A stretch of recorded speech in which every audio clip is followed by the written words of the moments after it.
Hello friends, आज हम metrology के दूसरे chapter linear and angular measurement इसके अंतर्गत आपके auto collimator and angle decker इसके बारे में पढ़ेंगे। तो पहले हम पढ़ते हैं ऑटो कॉलीमेटर। ऑटो कॉलीमेटर क्या होता है? ऑटो कॉलीमेटर है ये एक प्रकाशीय यंत्र है जिसका उपयोग छोटे कोणों के अंतर को मापने के लिए किया जाता है। ठीक है, तो ये ऑप्टिकल इंस्ट्रूमेंट है, प्रकाशीय यंत्र है। इसका उपयोग हम छोटे कोण हैं इनके अंतर को मापने के लिए करते हैं। सबसे पहले हम पढ़ते हैं इसका कार्य सिद्धांत, वर्किंग प्रिंसिपल है वो क्या है। ऑटो कॉलीमेटर है ये प्रकाशीय यंत्र है, ऑप्टिकल यंत्र है, अतः ये प्रकाश के परावर्तन के नियम है उस पर आधारित होता है। प्रकाश के परावर्तन के नियम पर आधारित होता है। तो इसमें एक प्रकाश स्रोत होता है, उस प्रकाश स्रोत को कॉलीमेटिंग लेंस की फोकस है उस पर रखा जाता है। कॉलीमेटिंग लेंस के फोकस पर रखा जाता है। ये आपका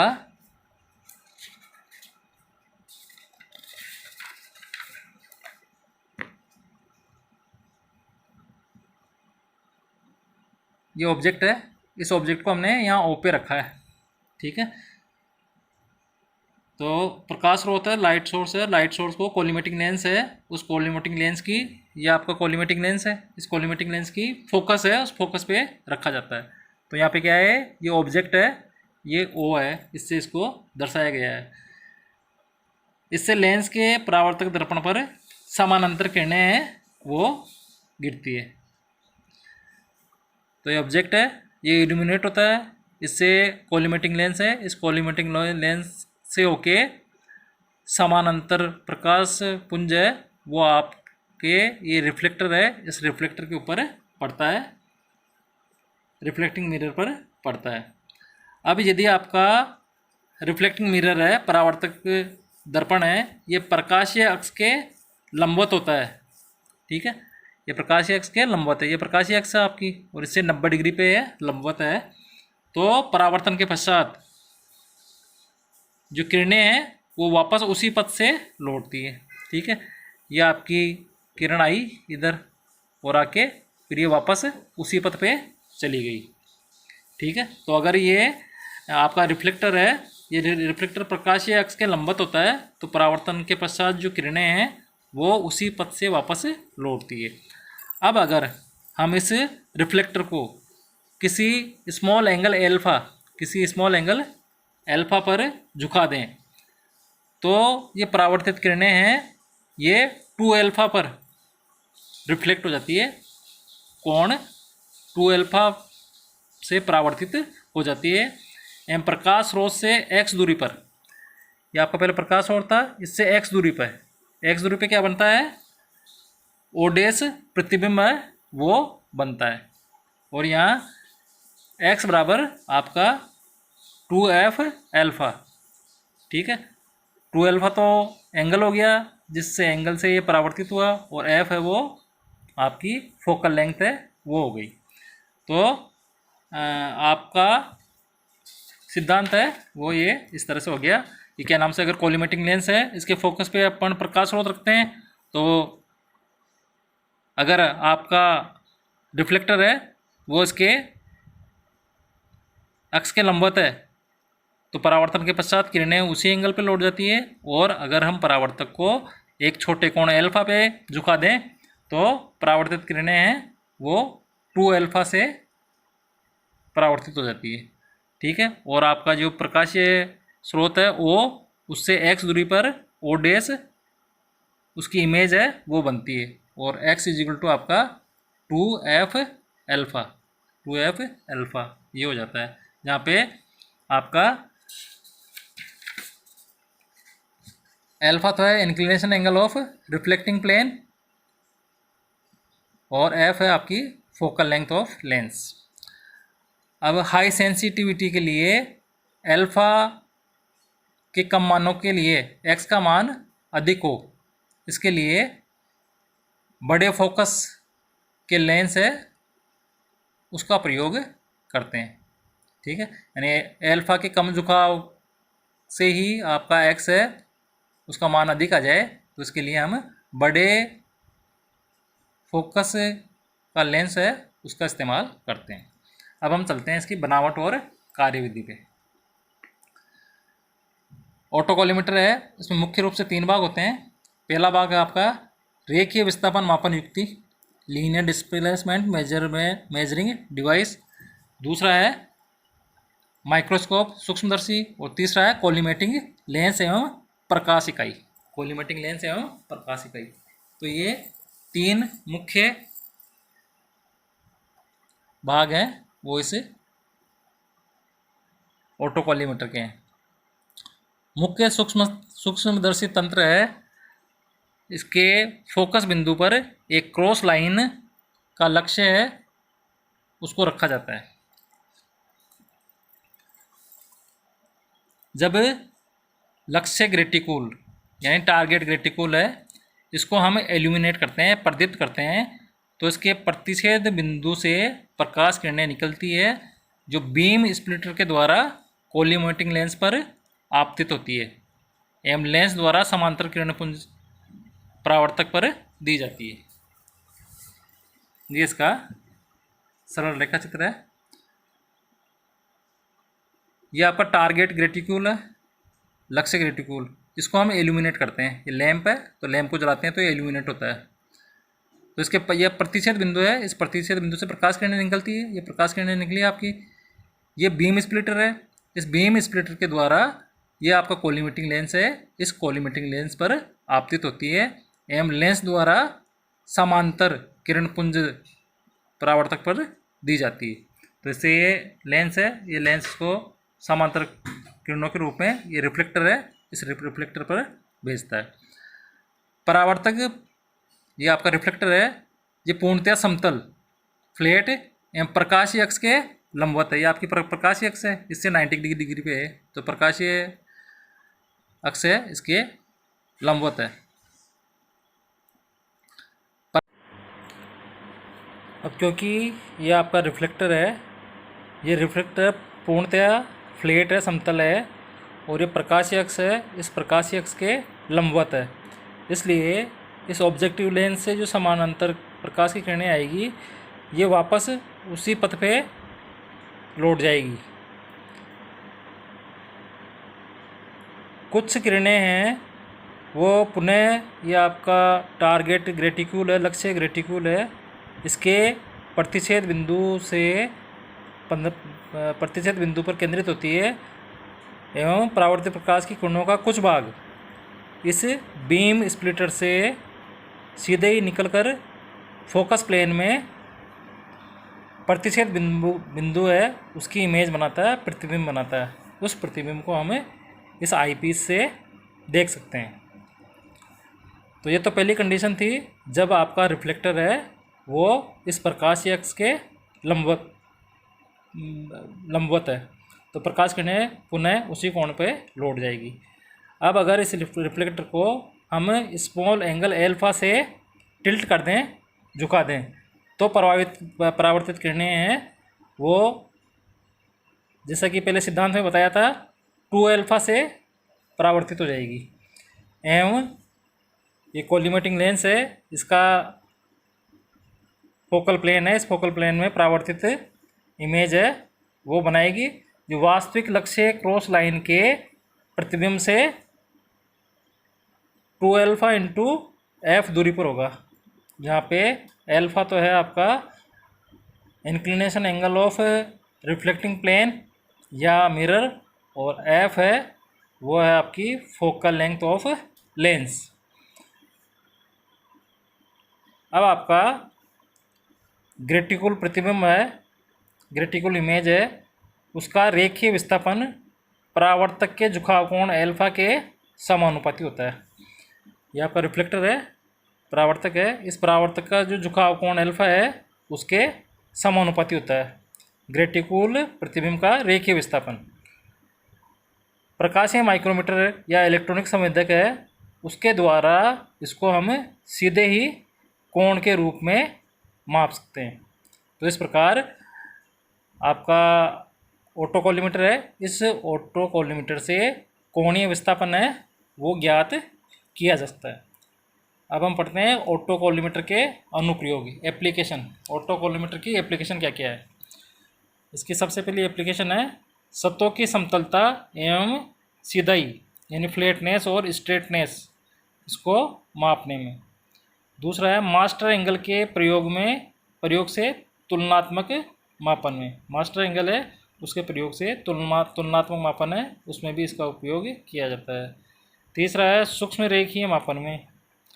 चौथा है कार्यों की समानांतरता, यानी पैरेललिज्म एवं वर्गता, स्क्वायरनेस, उसको जांचने में।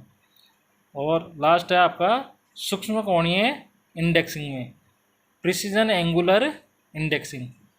इन सब में आपका ऑटोकॉलिमेटर है, इसका उपयोग किया जाता है। तो ये आपका ऑटोकॉलिमेटर हो गया। अब इसके आपका नेक्स्ट इंस्ट्रूमेंट है एंगल डेकर। नेक्स्ट इंस्ट्रूमेंट आपका है एंगल डेकर।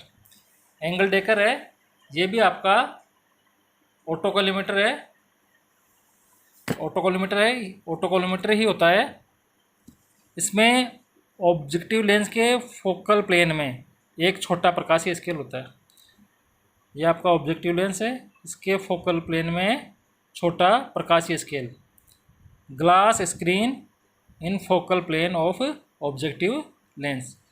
ये स्केल कोलिमेटिंग लेंस है आपका। इस कोलिमेटिंग लेंस के द्वारा समांतर प्रकाश पुंज के रूप में प्रक्षेपित किया जाता है, जो कि ये आपका रिफ्लेक्टर है।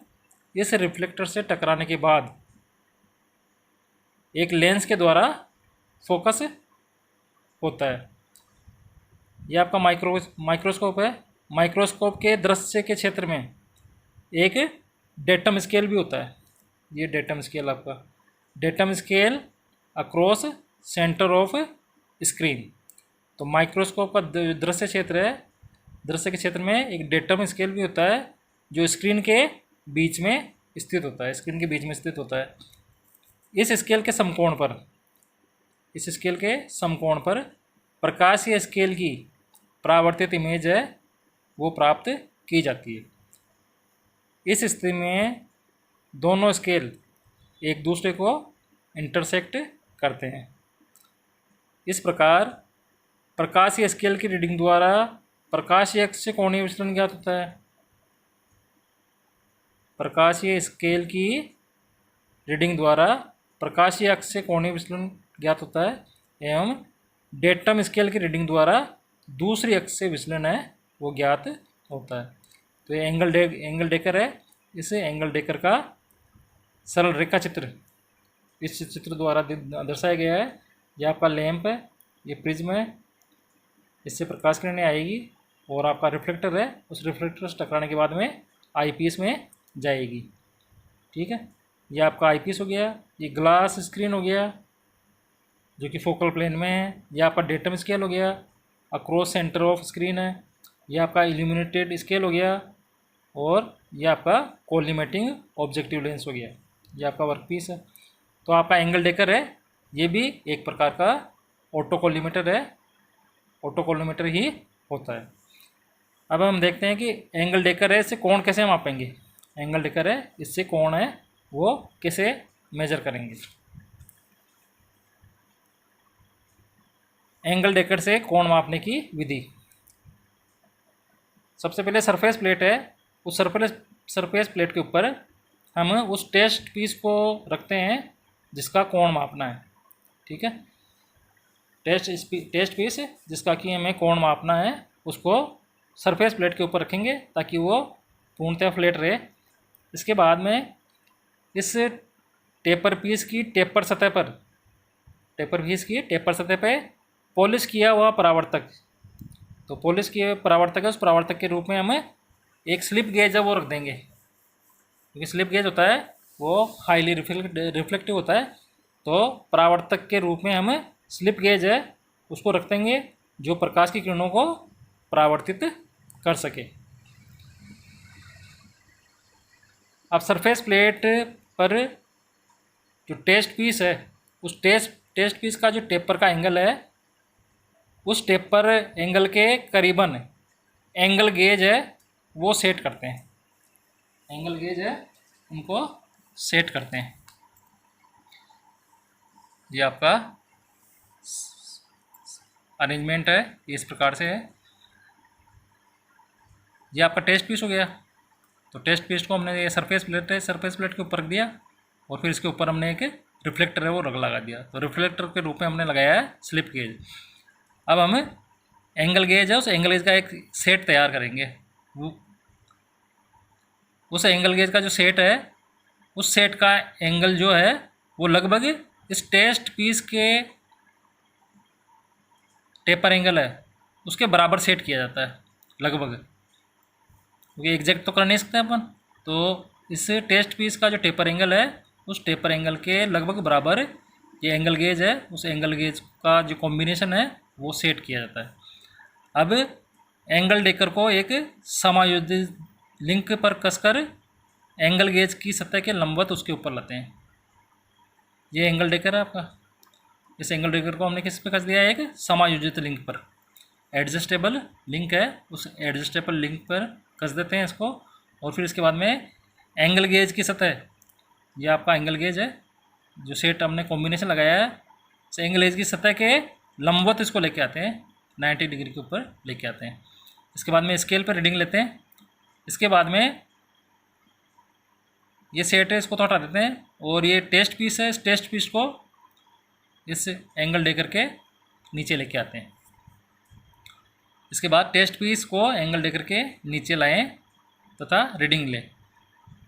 दोनों रीडिंग का अंतर है वो कोणीय विस्थापन होगा। ठीक है, तो दोनों रीडिंग में जो भी अंतर आता है वो कोणीय विस्थापन होता है। इसके बाद में एंगल गेज है, उस एंगल गेज के कोण की गणना करें, क्योंकि एंगल गेज का तो कोण हमें पता है।